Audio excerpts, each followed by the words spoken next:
Richard Blake stood on the balcony of his massive home and looked out at the perfect world he had helped create. The sky was a soft blue color, just like Earth's sky from the old pictures. The air smelled fresh and clean. Everything was exactly as it should be in the upper district of New Terra Colony. His company, Blake Industries, had made this possible. They built the machines that turned dead planets into places where humans could live. Richard was very rich because of this work. His home was 10 times bigger than most houses. He had robots to cook his food and clean his rooms. He had flying cars that could take him anywhere on the planet in minutes, but none of this made him happy anymore. Richard walked back inside his house. The walls were made of special glass that could show any view he wanted. Today they showed a peaceful forest from Earth. The floors were made of real marble brought from Earth at great cost. Everything was perfect and clean and quiet. Quiet. Walked down the long hallway to his daughter's room. Sophie was 8 years old and had never seen any of the beautiful things around her. She was born blind. The doctor said it was because of her genes. They said there was no way to fix it. Even with all the advanced medicine they had in 2387. Richard opened Sophie's door slowly. She was sitting by her window, but she could not see the garden outside. She was holding a small music box that played the same song over and over. It was one of the few things that made her smile. "Hello, Daddy," Sophie said without turning around. She always knew when he came into the room. "Hello, sweetheart," Richard said. He sat down next to her on the soft chair by the window. "What are you thinking about?" "I was listening to the sounds outside," Sophie said. "There are people working out there. They sound busy. What are they doing?" Richard looked out the window. Far below, near the fence that separated their district from the working areas, he could see small figures moving around. They were the construction workers who kept the colony running. Richard barely thought about them most days. "They are just doing their jobs," Richard said. "Nothing important." Sophie was quiet for a moment. "Their voices sound nice when they talk to each other. They sound happy." Richard did not understand what she meant.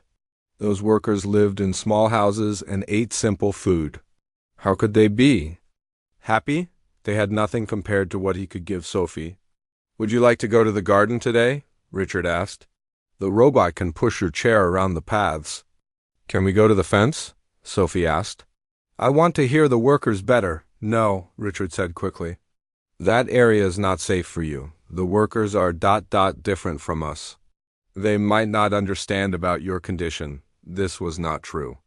The real reason was that Richard did not want Sophie around those people. He thought they were beneath his family. He had worked hard to build his wealth and position. Those workers had not achieved what he had achieved. They lived simple lives because they had not tried hard enough to be successful. Sophie's face looked sad. "I just wanted to hear them better. They sound kind." Richard felt uncomfortable. He stood up and walked to the door. "I have meetings today. The robot will take care of you. Maybe tomorrow we can walk in the garden?" But Richard had no plans to take Sophie anywhere near the fence. He believed that his money and technology could solve any problem. He had built a perfect life for his daughter. She had the best food, the best clothes, the best education robots money could buy. What he did not understand was that Sophie was lonely. She spent her days in beautiful rooms with expensive things, but she had no friends. The robots could talk to her, but they were not real people. Richard's business kept him busy most of the time. Sophie was surrounded by everything money could buy, but she was missing the one thing Richard could not purchase for her. She wanted to be part of the world around her, not hidden away from it. Marcus Johnson wiped the sweat from his face as he finished checking the big machines that made the air clean for the colony. It was hot work, but someone had to do it. If these machines stopped working, everyone on New Terra would die. The rich people in the upper district never thought about this. They just expected the air to always be perfect. Marcus was 42 years old and had worked construction for 15 years. His hands were rough and his back was sore, but he was good at his job. He knew how to fix things when they broke. He knew which sounds meant the machines were working well and which sounds meant trouble. It was lunchtime. So Marcus sat down under a tree near the fence. The fence was tall and made of metal. It separated the working district from the upper district where the rich people lived. Marcus could see the big houses through the fence. They looked like palaces from old Earth stories. Marcus opened his simple lunchbox. Inside was a nutrient pack that would give him energy for the afternoon. It did not taste like much, but it was food. He also had a small bottle of water and a piece of fruit that grew on New Terra. As he was about to eat, Marcus heard something strange. Someone was crying on the other side of the fence. It sounded like a child. Marcus stood up and walked closer to the fence. Through the metal bars, he could see a little girl sitting on the ground. She had long brown hair and was wearing a beautiful white dress that probably cost more than Marcus made in a month. The girl was crying and calling for help. She looked scared and lost. Marcus looked around to make sure no guards were watching. He was not supposed to talk to people from the upper district. The rules were very clear about this, but the child needed help. "Hey there," Marcus called softly through the fence. "Are you okay?" The girl stopped crying and turned her head toward his voice. Marcus noticed that her eyes looked different. She was not looking at him, even though she had turned toward his voice. "I'm lost," the girl said. "My robot friend stopped working and I can't find my way home. I'm hungry and scared." Marcus realized the girl could not see. She was blind. This made him feel even more worried for her. "What's your name?" Marcus asked gently. "Sophie," the girl said. "Sophie Blake. Do you know where my daddy is?" Marcus knew. That name, Richard Blake, was the richest man in the colony. His company had built most of the machines that Marcus worked on every day. But seeing this man's daughter alone and scared made Marcus forget about their different positions in life. "I'm Marcus," he said. "Don't worry, Sophie. I'm going to help you." Marcus looked at his lunch. The little girl said she was hungry.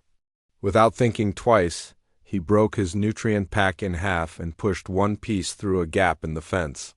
"Here," he said, "this will help you feel better. It tastes like strawberries from Earth." Sophie reached for the food with shaking hands. She ate it quickly. "It does taste like strawberries," she said with surprise. "How do you know what Earth strawberries taste like?" "My grandmother told me stories about them," Marcus said. "She lived on Earth when she was young, before people started moving to other planets." Sophie smiled for the first time. "Will you tell me about Earth? I can't see it, but I love to hear about it." Marcus sat down by the fence. He should be working, but this child needed someone to care about her right now. "Earth has big oceans that are blue and green," he said. "The water moves in waves that sound like music. There are forests with trees so tall they touch the clouds." As Marcus talked, Sophie stopped crying. She listened carefully to every word. For the first time in her life, someone was describing the world in a way that helped her understand it without needing to see. "The sky on Earth changes colors," Marcus continued. "In the morning, it's pink and orange. In the afternoon, it's bright blue. At night, it turns dark and you can see millions of stars." "I can hear the wind in the trees here," Sophie said. "Is that like Earth?" "Yes," Marcus said with a smile. "The wind sounds the same everywhere humans go. It's like a song that follows us to every planet." They talked until Marcus heard voices calling Sophie's name in the distance. Richard Blake was in a meeting when his computer started beeping loudly. A red warning message appeared on the screen. Sophie's location tracker showed she was outside the safe area of their home. She was near the fence that separated their district. From the working areas, Richard's heart started beating fast. He ended his meeting immediately and ran to his flying car. As he flew toward Sophie's location, his mind filled with terrible thoughts. What if someone had taken her? What if she was hurt? What if the workers had done something to harm his precious daughter? When Richard landed near the fence, he could hear Sophie's voice. She was laughing. This confused him because he expected to find her scared or crying. He walked quickly toward the sound and stopped when he saw what was happening. Sophie was sitting on the ground by the fence. On the other side, a black man in dirty work clothes was sitting too. They were talking and laughing together like old friends. The man was showing Sophie something with his hands, teaching her how to feel the difference between smooth rocks and rough ones. Richard felt anger rise in his chest. This worker had no right to be near his daughter. These people were supposed to stay in their own area and do their jobs. They were not supposed to interact with families from the upper district. "Sophie," Richard called out in a loud voice, both. Sophie and the worker looked up. Sophie's face immediately changed from happy to worried. "Daddy?" Sophie said. "I was just talking to Marcus. He's been teaching me about rocks and plants and how to tell when rain is coming." Richard walked closer to the fence. He stared at Marcus with angry eyes. "Get away from my daughter right now," Richard said in a cold voice. Marcus stood up slowly. He raised his hands to show he meant no harm. "Sir, I was just helping her. She was lost and hungry. I gave her some food and we were talking." "You had no right to touch my daughter or give her anything," Richard said. His voice was getting louder. "What do you want from us? Money? Are you planning to hurt her?" Sophie reached toward the fence. "Daddy, no. Marcus is nice. He helped me when my robot broke. He shared his lunch with me and told me beautiful stories about Earth." "You don't understand, Sophie," Richard said. He was trying to control his anger, but it was hard. "This man is not like us. He doesn't understand your condition. He might hurt you without meaning to." Marcus looked hurt by these words. "Mr. Blake, I would never harm a child. Your daughter is a wonderful little girl. She's smart and kind. I was just trying to help." "We don't need help from people like you," Richard said. "We have everything we need.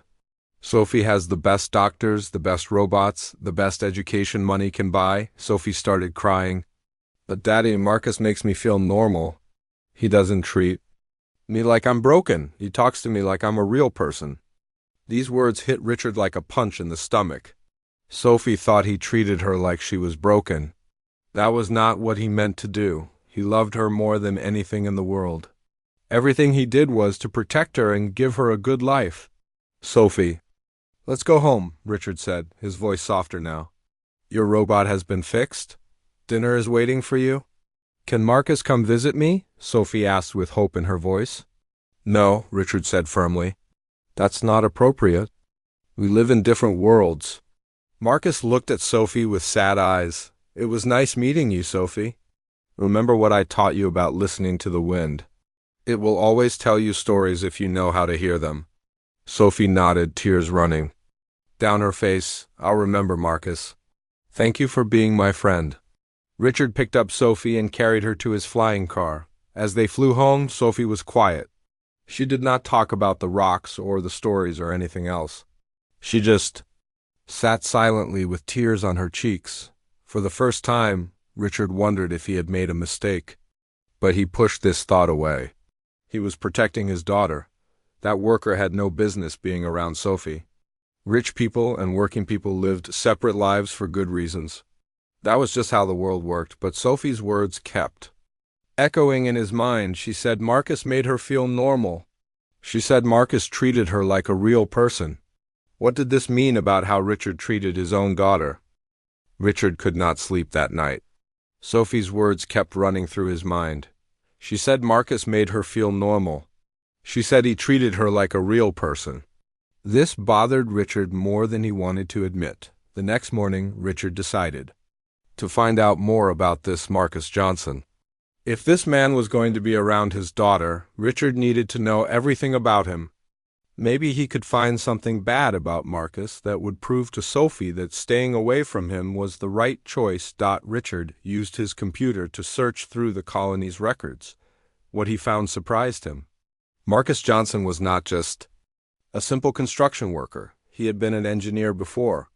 A very good engineer who specialized in terraforming systems. Richard dug deeper into the records. Marcus had worked for Stellar Engineering, one of the biggest companies that built life support systems for space colonies. He had a degree from the best engineering school on Earth. His work record showed he was excellent at his job and had saved many lives by catching problems before they became dangerous. But then something strange happened in Marcus's record. 3. Years ago, he suddenly left Stellar Engineering. There was no explanation in the files.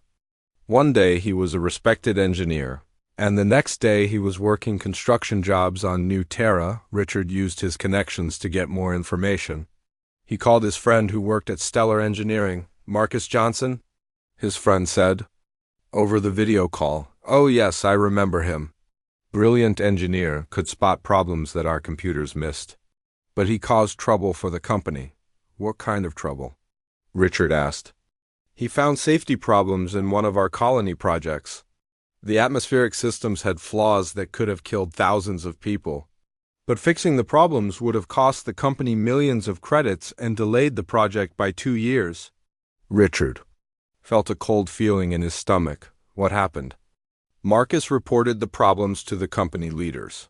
He said we had to fix them before people moved to that colony, but the leaders decided the problems were small and would probably never happen. They told Marcus to stay quiet about it. Marcus agreed. "No," his friend said with a sad laugh. "That was the problem." Marcus went to the government safety office and reported the problems himself. He said he could not let people die just to save money for the company. Richard was quiet for a moment. "What happened to the colony?" "The government forced us to fix all the problems. It cost us exactly what Marcus said it would cost." But the company was angry at Marcus for going against them. They made sure he could never get another engineering job anywhere. No company would hire him after that. After the call ended, Richard sat in his office staring out the window. Marcus had given up his career to save people's lives. He had chosen to do the right thing even when it cost him everything, but there was more to learn. Richard found out that Marcus had lost his own daughter in a transport accident on Earth. She had been the same age as Sophie. Marcus and his wife had divorced after the tragedy, and Marcus had come to New Terra alone to start over. Meanwhile, Sophie kept asking about Marcus every day. She wanted to know if he was okay. She wanted to visit him again.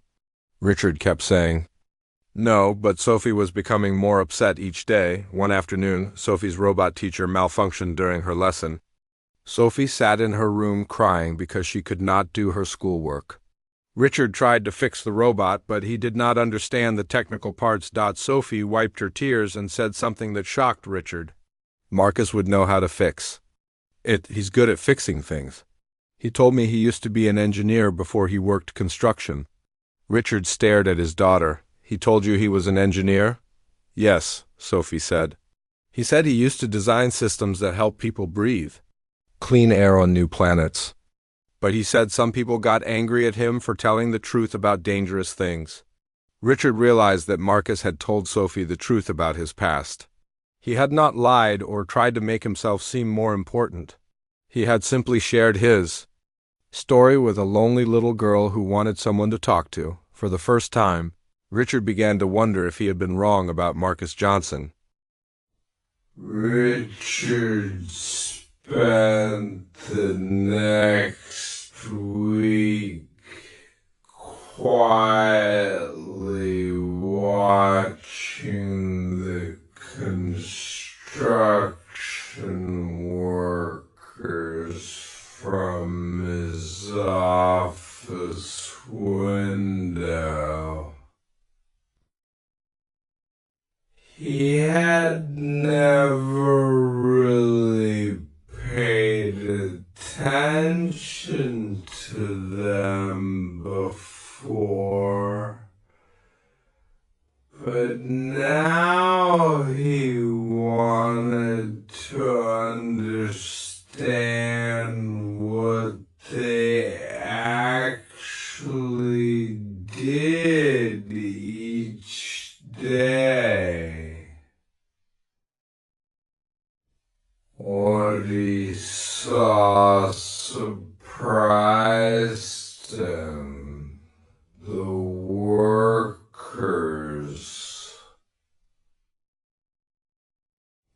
were not just doing simple jobs.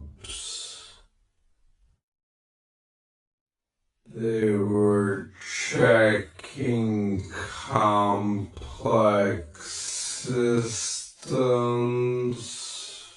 fixing broken parts, and solving problems that the automatic computers could not handle. Richard watched Marcus move from one machine to another, testing things and making adjustments.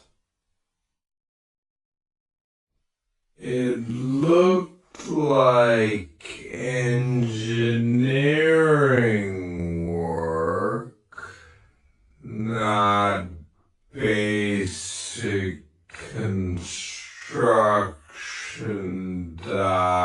Richard decided to check the colony's maintenance records.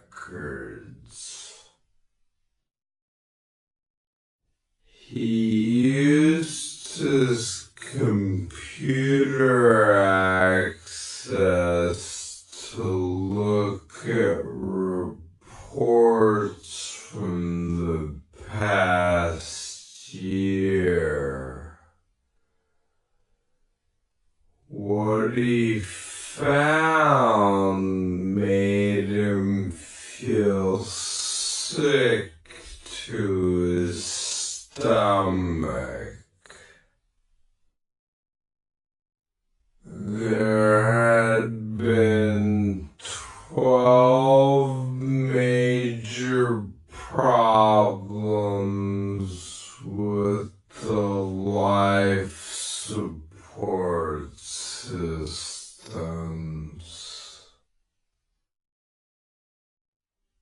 12 times when the automatic safety systems had failed.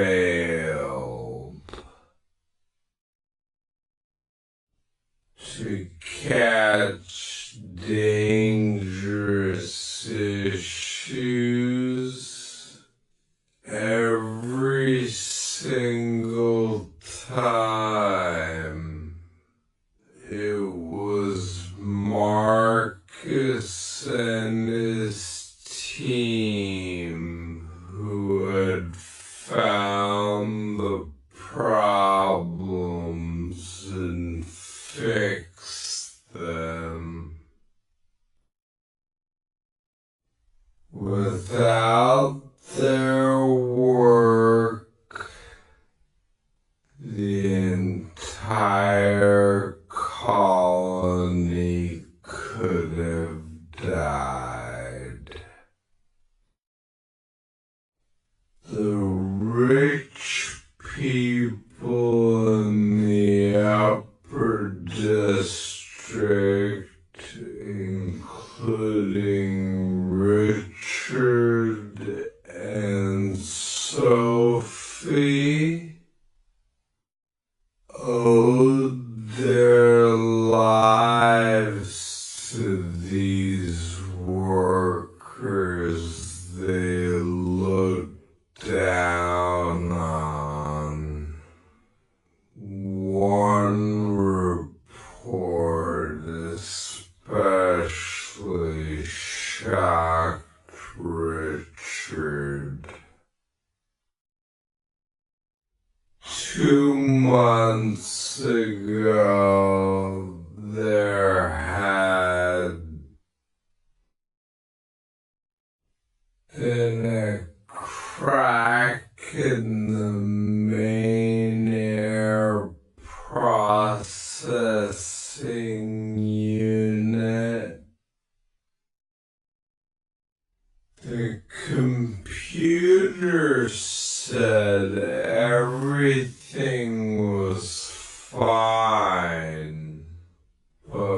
Marcus had noticed a strange sound during his inspection.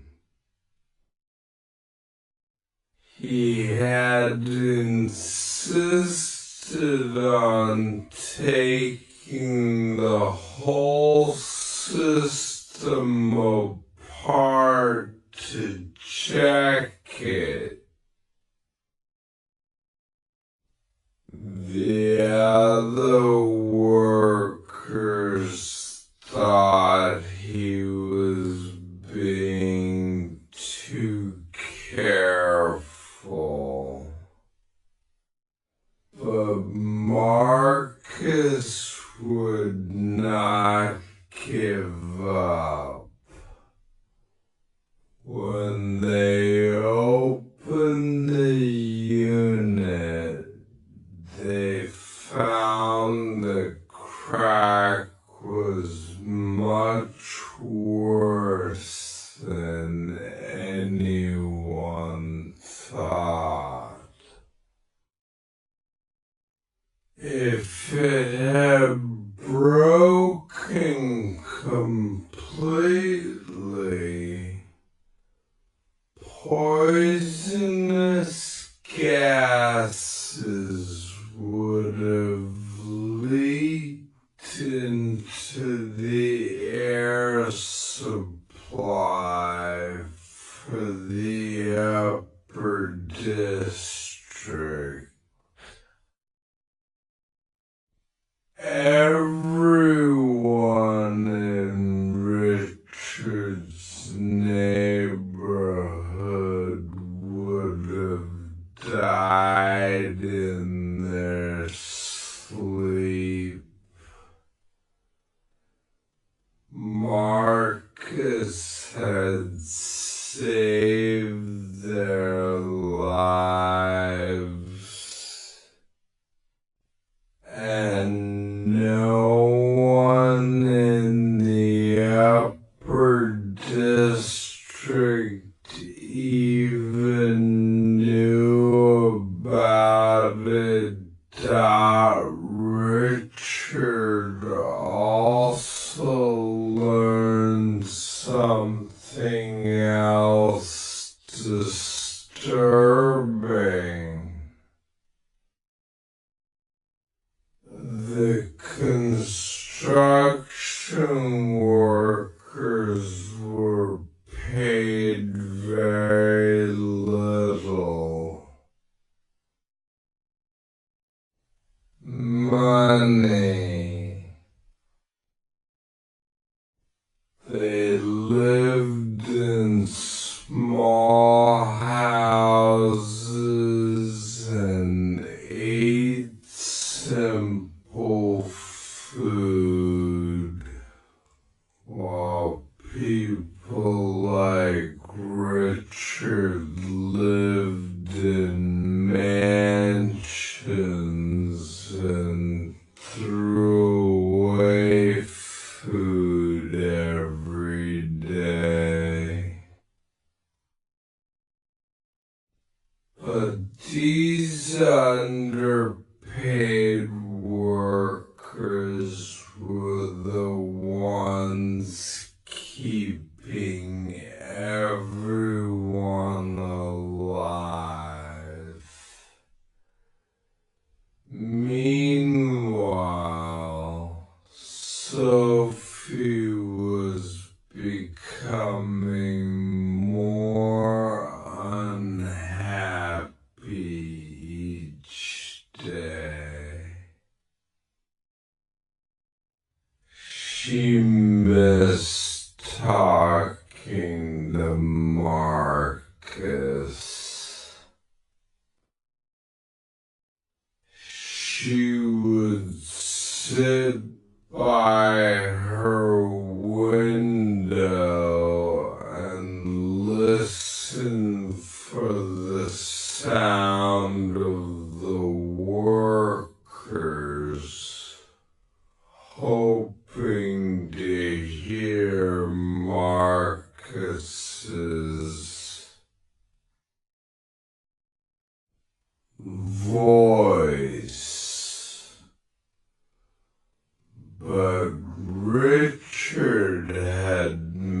made sure she could not get close to the fence again. Sophie started refusing to eat her fancy meals. She said she wanted simple food like Marcus had shared with her. She stopped playing with her expensive toys. She just sat quietly and seemed sad all the time. One evening, Sophie surprised Richard with a question that made him very uncomfortable. "Daddy," Sophie said as they sat together for dinner, "why don't you like Marcus?" Richard did not know how to answer this. He had thought he was protecting Sophie, but now he was not sure. "It's complicated, sweetheart. We come from different worlds, but we all live on the same planet," Sophie said. "We all breathe the same air. Marcus told me that air doesn't care if you're rich or poor. It keeps everyone alive the same way." Richard felt a strange pain in his chest. His 8-year-old daughter understood something that he had never thought about. Marcus also told me about his daughter. he continued.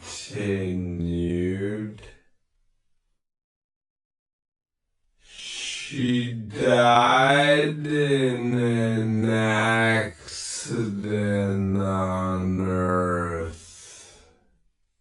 He said I remind him of her, but in a good way.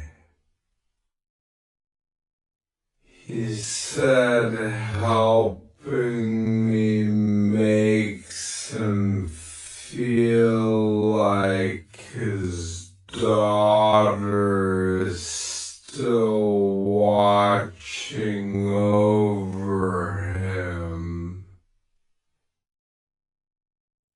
Richard had not known that Marcus had shared this personal story with Sophie. It made him think about Marcus differently. This man was not trying to use Sophie for money or advantage. He was a father who had lost his child and found comfort in helping another child. That night, Richard made a decision that shocked him. He was going to talk to Marcus Johnson face to face. Not to threaten him or drive him away, but to understand him. Richard needed to know more about the man who had made his daughter smile for the first time in months. But as Richard was planning this meeting, he heard emergency alarms begin to sound across the colony. Something was very